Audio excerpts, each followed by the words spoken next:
Assalamualaikum warahmatullahi wabarakatuh. Hai anak-anakku semuanya, kelas 8, 8G dan 8H. Hari ini kita mulai pembelajaran daring, pelajaran IPS dengan materi tentang tanam paksa.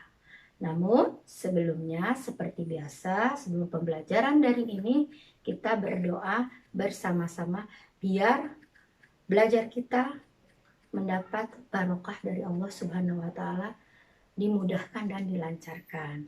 Oleh karena itu, marilah kita berdoa bersama-sama sesuai dengan agama dan kepercayaan masing-masing. Berdoa dimulai.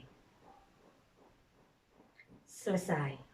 Nah, sebelum kita belajar tentang materi tanam paksa, seperti biasanya, biar semangat hari ini kita belajar, kita yell let's go dulu ya. Nah, hafalkan? Tidak lupa? Ya. Siapa kita? Let's school, let's school, let's school. Let's school, jaya, jaya, jaya. Coba. Sekarang kita mulai pembelajaran itu mengenai tanam paksa. Ya. Kita mulai ya.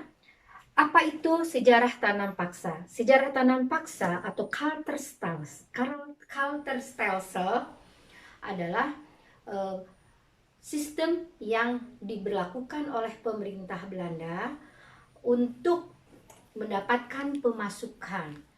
Kenapa diberlakukan sistem tanam paksa? Ini latar belakangnya akibat dari kekurangan kas negara. Kenapa Bunda bisa sampai kas negara kosong? Ya, sejak dibubarkannya VOC tahun 1799, VOC itu mempunyai hutang yang sangat besar. Kenapa sampai mempunyai hutang yang sangat besar? Karena pertama, banyak para pegawai VOC yang melakukan korupsi. Jadi, yang harus kalian ingat, korupsi adalah budaya yang dibawa oleh bangsa Eropa ke Indonesia. Sebelumnya, bangsa kita tidak mengenal apa itu namanya korupsi.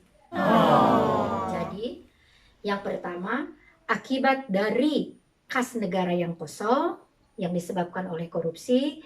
Yang kedua, adanya peperangan, perlawanan di berbagai daerah, terutama perang di Penogoro dan perang Padri di Sumatera Barat. Itu mengakibatkan kas negara Belanda kosong. Ya. Oleh karena itu, pemerintah mengambil alih. Yang harus kalian tahu bahwa VOC itu adalah milik kumpulan para pedagang. Jadi diambil oleh pemerintah Belanda. Ya. Nah, sebenarnya sistem dari tanam paksa itu bagus, tidak memberatkan, tetapi dalam pelaksanaannya nanti sistem tanam paksa ini akan memberatkan rakyat Indonesia. Kenapa sampai memberatkan? Kalian harus tahu nanti dalam pelaksanaannya tanam paksa ini pemerintah Belanda mengambil tenaga-tenaga dari kepala desa, bupati atau raja-raja untuk mengawasi pelaksanaan dari tanam paksa, di mana pelaksanaan tanam paksa ini nanti bila kepala daerah yang memimpin wilayahnya itu mendapatkan hasil yang besar, dia akan mendapat bonus. Oleh karena itu, setiap kepala daerah mencoba untuk berlomba-lomba mendapatkan keuntungan hasil yang besar dari tanaman-tanaman yang ditanam oleh rakyatnya, biar mereka memperoleh bonus dengan catatan mengorbankan rakyatnya. Jadi yang menjadi korban tetap rakyat kecil, ya. Ya, kita lihat dulu, ya. Nah, apa itu isi aturan tanam paksa? Yang kata Bunda tidak memberatkan sebenarnya. Yang pertama, yaitu bahwa rakyat Indonesia hanya menanami 20% atau 1/5 tanahnya. Tapi pada kenyataannya yang ditanami oleh rakyat Indonesia itu semuanya. Ya. Yang kedua, pembebasan tanah yang disediakan Kalters-Stelsel dari pajak. Kenapa? Karena hasil tanamannya dianggap sebagai pajak. Ya. Yang ketiga, rakyat yang tidak memiliki tanah itu mereka wajib menyumbangkan tenaganya. Ya, jadi yang nggak punya tanah, banyak juga rakyat kita yang nggak punya tanah, mereka wajib menyumbangkan tenaganya selama 66 hari. Bagaimana pelaksanaannya? Pelaksanaannya melebihi dari 66 hari. Ya, itu yang mengakibatkan penderitaan. Selanjutnya, waktu untuk mengerjakan tanah tidak boleh lebih kurang dari 3 bulan.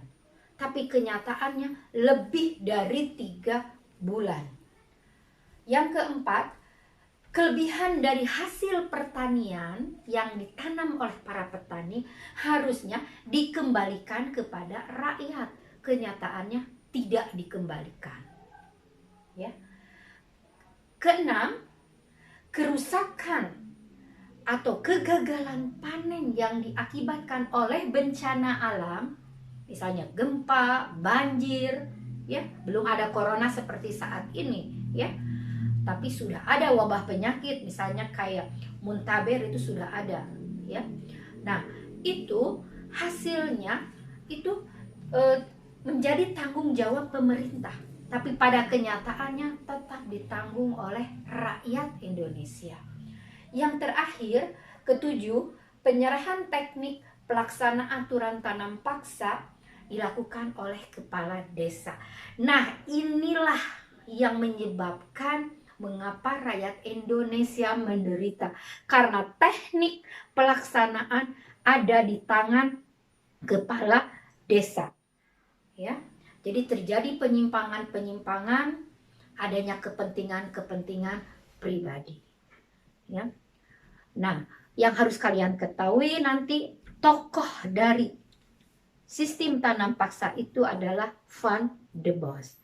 Untuk lebih lanjutnya lagi, nanti kalian bisa melihat video yang akan dikirim oleh Bunda, video pembelajaran tentang tanam paksa, dan sebelumnya akan Bunda kirim juga tentang video penjelajahan samudra. Jadi sebelum kalian melihat video tanam paksa, harusnya kalian melihat dulu video tentang penjelajahan samudra, kemudian tentang kolonial Belanda di Indonesia.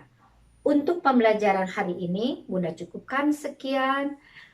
Mudah-mudahan kalian tetap semangat dalam belajar, menjaga kesehatan kalian.